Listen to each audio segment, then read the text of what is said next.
네 번째 발제는 한국로봇융합연구원의 민정탁 미래전략사업실장님께서 선박용 로봇과 드론, 첨단 장비와 안전 디자인 사례를 주제로 발표하시겠습니다.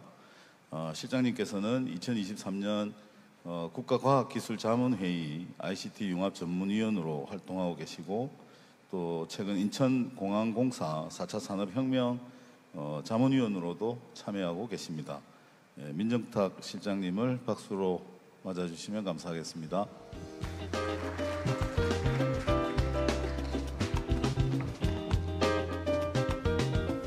네, 방금 소개받은 민정탁입니다. 먼저 오늘 마지막 세션이죠. 마지막 세션이고 마지막 발표. 어떻게든 주인공을 만들어 주셔서 감사합니다. 제가 이제 발표드릴 내용은 사실은 지금 어떻게 보면 아까 전에 마린시티 옆에서도 이제 부산에서 이제 요트를 많이 타고 있죠. 젊은 분들 요트를 많이 타고 있고, 우리 여기 이제 부산에서부터 시작해가지고 이제 동해 끝까지 올라가면 해수욕장마다 서핑보드 안 한 데가 없어요. 안 한 데가 없고, 그 다음에 이제 동해라든지 이제 제주, 뭐 울릉도, 그 다음에 이제 다이버들이 활동을 이제 많이 하고 있습니다. 요즘 MZ 이제 미래 세대 같은 경우에는 이제 적극적으로 이제 해양에 대해서 이제 자기가 체험을 하고 하는 부분이 있는데, 그럼 이런 부분에 대해서 그럼 우리나라가 안전하게 그러면 해양 문화를 만들고 있느냐에 대한 부분도 있고, 그 다음에 이제 레저 선박 같은 경우에는 우리가 이제 실질적으로 중소기업이 이 시장을 장악하고 있느냐에 대한 부분 자체는 크게 이제 안전과 이제 어떤 경제적인 관점에서는 이제 중요한 팩터가 됩니다. 그래서 이런 부분에 대한 문제가 있기 때문에 이제 해양수산부에서 이 부분을 좀 해결하기 위해서 제가 큰 사업을 하나 이제 맡고 있습니다. 그 사업에 대해서 제가 오늘 설명을 드리도록 하겠습니다. 이게 이제 컨셉인데요. 아시겠지만 이제 저희 이제 스코프 안에서는 제가 이제 개발 사업을 하고 있는 스코프 안에서는 크게 이제 세 가지 파트가 있습니다. 이제 레저 선박과 관련돼 가지고 이제 다이버 전용 선박이 하나 있겠고요. 그 다음에 이제 보시는 바와 같이 이제 왼쪽에 오른쪽에 보시는 바와 같이 세일링 요트가 있습니다.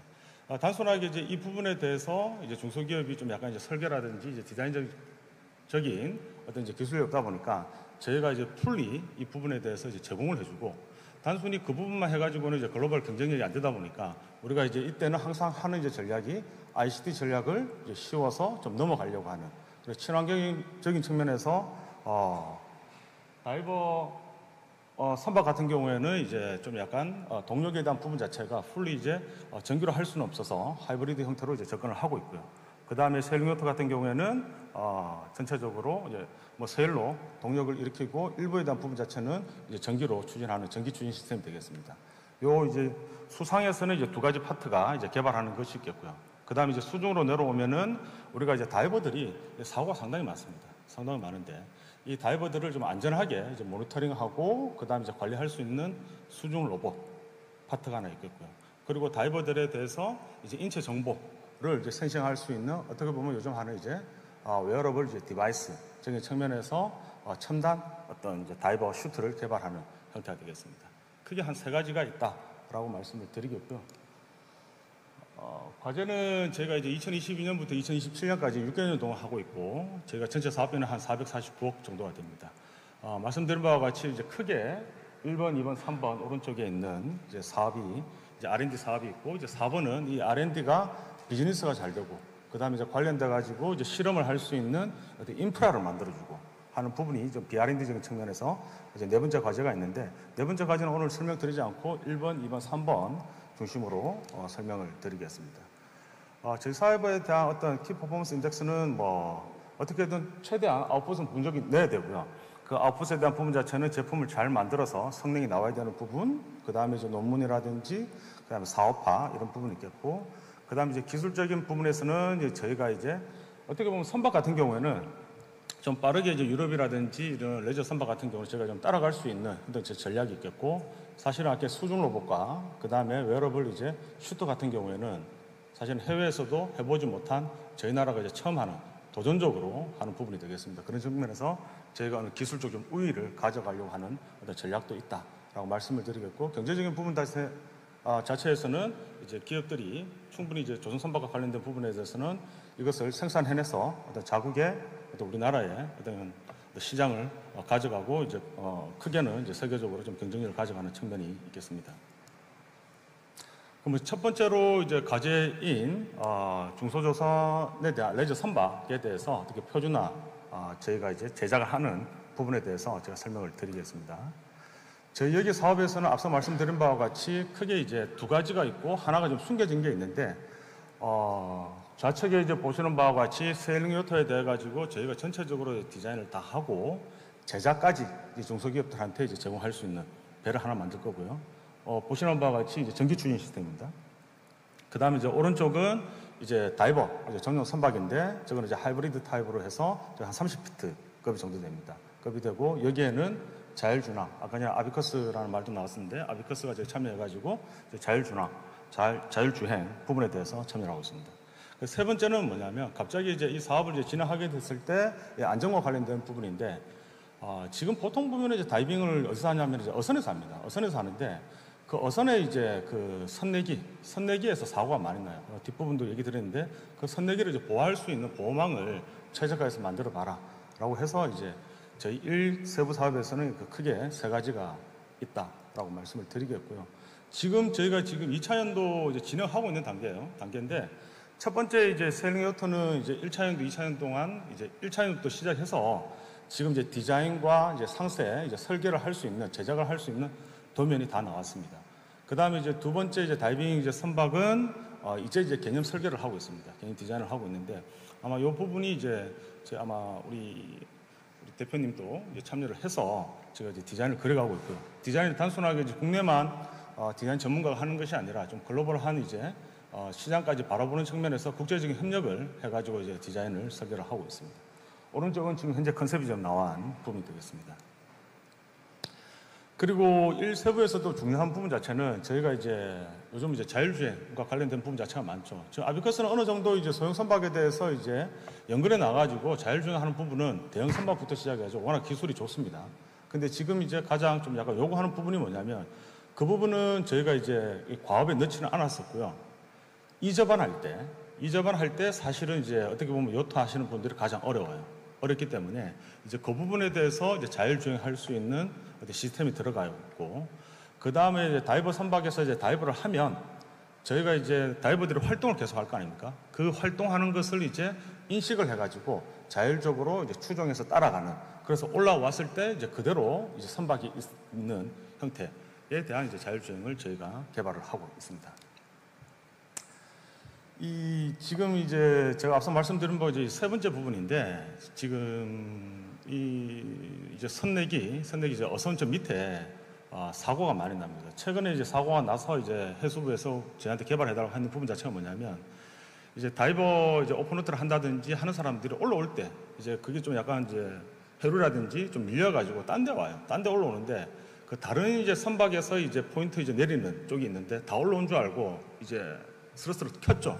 근데 이 사람이 밀려가지고 거기 올라오면서 이제 머리가 이제 날아가면서 사망하는 사건이라든지 이런 부분이 많습니다.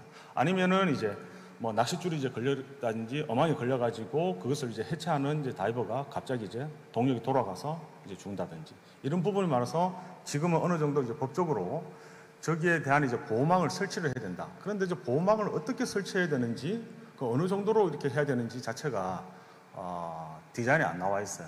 그래서 이제 저희가 이 사업을 하면서 접근을 한 건데, 보시는 바와 같이 규제에 의해 가지고 하긴 하는데 밑에 그냥 대충 가공업체들이 붙어가지고 그냥 이제 뭐라 해야 될까, 이 저항에 대한 부분 자체도 고려하지 않고 그냥 이제 제도가 그렇기 때문에 피해 나가기 위해서 지금 현재는 설치가 되어 있는 부분이 됩니다. 상당히 좀 밑에 오른쪽으로 보시면 좀 약간 헤비하죠, 무겁고. 근데 이제 그 부분에 대해서 저희가 이제 중소조선연구원이 이 사업에 이제 책임을 하고 있는데, 중소조선연구원이 전체 이제 배에 대해서 분석을 다 해봤어요. 저도 사실은 그거를 이제 사업 전체 책임자로서 이제 보고받았을 때 깜짝 놀랐습니다. 배에 이제 한 4.99톤이 가장 많은데 그 밑에 선 4개가 있는 이제 그 지지대죠. 이제 센터킬하고 이제 바텀킬이 있는데 그게 하나도 이제 똑같은 게 거의 없답니다. 거의 다 이제 틀리게 돼 있고 그 디자인이 어떻게 돼 있는지 보통 보면 저는 배 설계할 때 이게 다 나와 있는 줄 알았어요. 근데 그게 이제 안 나와 있다라고 해서 최적의 이제 어느 정도 이제 설계 그리고 유지 보수를 하기 쉽게, 그리고 가격이 어느 정도 이제 기존보다는 좀 약간 저렴하게 접근하기 위해서 접근을 했었고요. 그래서 배를 이제 전체적으로 조사를 했고, 그 다음에 오른쪽 상단에 이제 보시는 바와 같이 이제 시뮬레이션을 해서 저항이 이제 가장 적게 될 수 있는 부분을 이제 접근했습니다.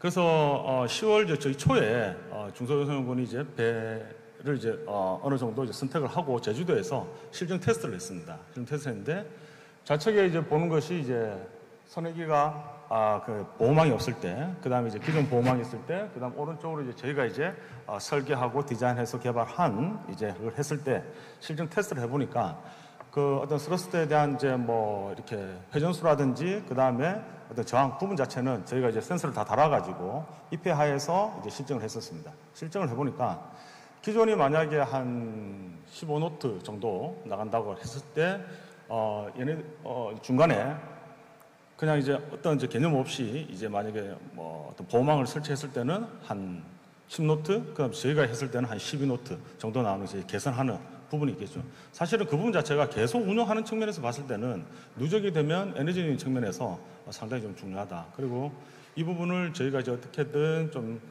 대외적으로 홍보도 하고, 그다음에 제도화 부분이 있기 때문에 좀 사업화까지 저희가 좀 고려를 하고 있습니다. 두 번째는 수중 로봇입니다. 이제 수중 로봇은 앞서 제가 이제 모두 말씀드린 바와 같이 이제 다이버 사고가 많은데 거의 다이버 사고 나면 사망한다라고 보시면 됩니다. 저희가 이제 2000년도부터 해가지고 2013년까지 조사를 한번 해보니까 실질적으로 다이버 사망 사고가 났을 때 구조된 부분은 한 건 정도밖에는 없고 거의 다 이제 사망이 이제 많다. 이제 그 측면에서 그럼 우리가 어떻게 좀 접근할 것인가? 결국은 이제 수중 로봇이 타겟은 이렇게 되어 있습니다. 다이버가 두 종류죠. 전문적으로 다이버 하시는 분들이 있고, 전문적으로 하시는 분들은 어떤 목적에 의해 가지고 뭐 수중 뭐 어떤 뭐 용접을 한다든지 이제 그런 부분이 있고, 그 다음에 우리가 이제 엔터테인먼트로 여러 군데 이제 뭐 제주도라든지 해서 뭐 전문 강사 이제 마스터가 있고, 그 다음에 뒤에서 이제 도와주는 부분이 있는데, 이런 부분에 대해서 뒤에 보디 뭐라 해야 될까, 보조 인력 자체가 없어도 이 로봇으로 충분히 이제 모니터링하고 안전을 할 수 있는 측면을 저희가 접근하려고 합니다. 전문 다이버 같은 경우에도 사실은 2명이 들어가야 되는데 인력 때문에 혼자 들어가서 사고가 나서 구조가 안 되는 부분이 많아요. 그래서 이제 이러한 이제 로봇을 같이 이제 들어가면 안전하게 서포트를 할 수 있는 체계를 지금 만들려고 하고 있고요. 지금 디자인은 계속 바뀔 겁니다. 바뀔 거고, 지금 현재는 4년 동안에 이 컨셉에서 한번 만들어 봤어요. 만들어 보고 지금 이제 원래 목표치는 성인 2명이 들 수 있는 60kg 정도 돼야 되는데 아직은 60kg 정도 넘어가지고 저희가 이제 디자인을 계속 개선할 겁니다. 여기서 이제 중요한 것은 다이버를 인식하는, 물 환경에서 다이버를 인식하는 비전 시스템과 그 다음에 이거 전체적으로 만약에 요 구조자가 있다. 요 구조자가 있으면은 그 사람을 로봇이 가가지고 요 구조하는 형태. 이 부분 자체가 거의 뭐 세계적으로 한 부분이었기 때문에 저희가 좀 도전적으로 좀 접근하고 있습니다. 그리고 이제 전체적으로 육상에서 볼 수 있는 통합 지원 체계 형태로 지금 나눠져 있다.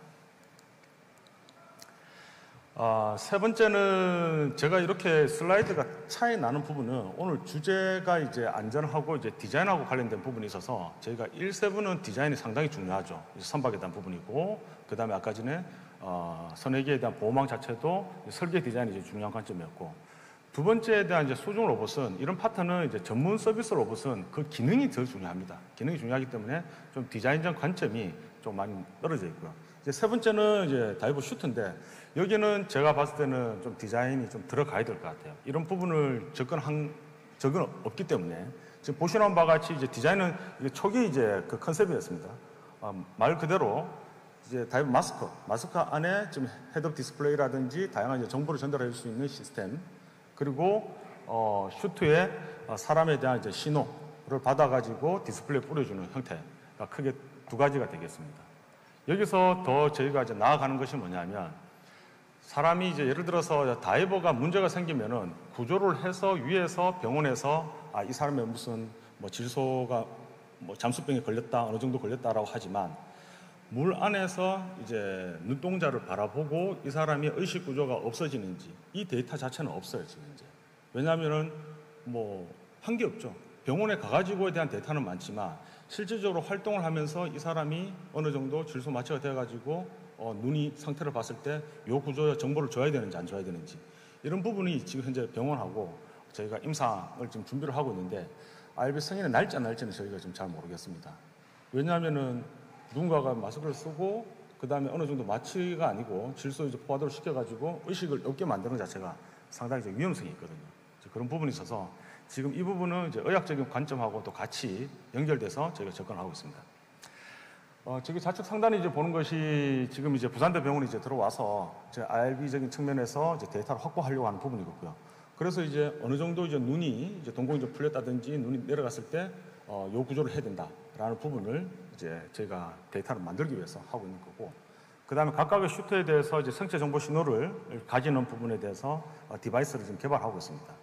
이 부분은 사실은 좀 중요하지 앞부분은 접근할 수가 있는데 지금 이 부분이 좀 약간 이제 디자인적인 측면이 좀 저는 접근이 돼야 될 것 같아요. 마스크 자체가 지금 이제 기술적인 측면에서는 막 들어가서 인테그레이션을 하는데 저것이 이제 상업화로 나왔을 때는 좀 약간 심리적인 거라든지 좀 있어야 되는 부분이 있어서 저도 좀 고려는 하지 않았지만 이 세부 책임자한테 오늘 기회를 바탕으로 해서 제가 좀 디자인적인 측면을 접근할 수 있도록 좀 고려하도록 하겠습니다. 제가 발표 시간은 끝났는데요. 제가 이제 그 다음 이제 저희가 어떤 해양 레저에 대해 가지고 좀 활성화시키기 위한 이제 프로젝트를 좀 준비하고 있는 부분이 있습니다. 그 첫 번째가 뭐냐면은 이자반할 때 저렇게 사고가 많이 나요. 이제 많이 나서 결국은 저희가 생각했던 건 뭐냐면은 지금 현재 이제 주차 시스템, 주차 로봇이 다 있습니다. 주차 로봇이 있죠. 저희가 이제 풀리 이제 어떤 자동화가 되면 저 자체도 없어지지만 지금 보트 같은 경우에도 이제 자동화 시스템이 들어가려면은 시간이 오래 걸리겠죠. 오래 걸려서 저희가 추후에 이자반 할 때 어느 정도 이제 접근할 수 있는 밑에다가 이제 선박을 이제 들어서 약간 이제 배려 형태로 들어가지고 이자반을 도와주는 시스템도 제가 지금 현재는 고려를 하고 있고요.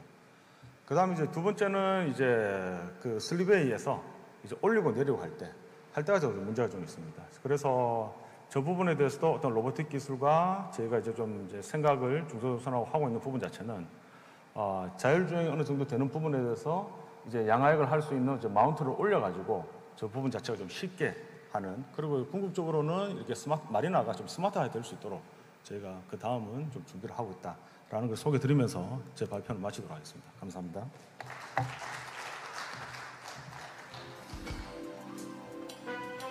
네, 실장님께 다시 한번 큰 박수 부탁드립니다. 다양한 사례를 풍부하게 공유해 주셨습니다. 고맙습니다. 이어서 패널 토론이 진행될 텐데요. 그 전에 잠시 내빈분들 모시고 기념 촬영도 진행하도록 하겠습니다. 좌장님과 방금 발표해 주신 발표자 여러분, 또 패널 토론 참석하시는 이한성 본부장님과 신홍우 대표님 또한 앞으로 모시고 저희가 기념 촬영 잠시 진행한 후에 패널 토론 이어가고자 합니다. 잠시만 기다려 주십시오.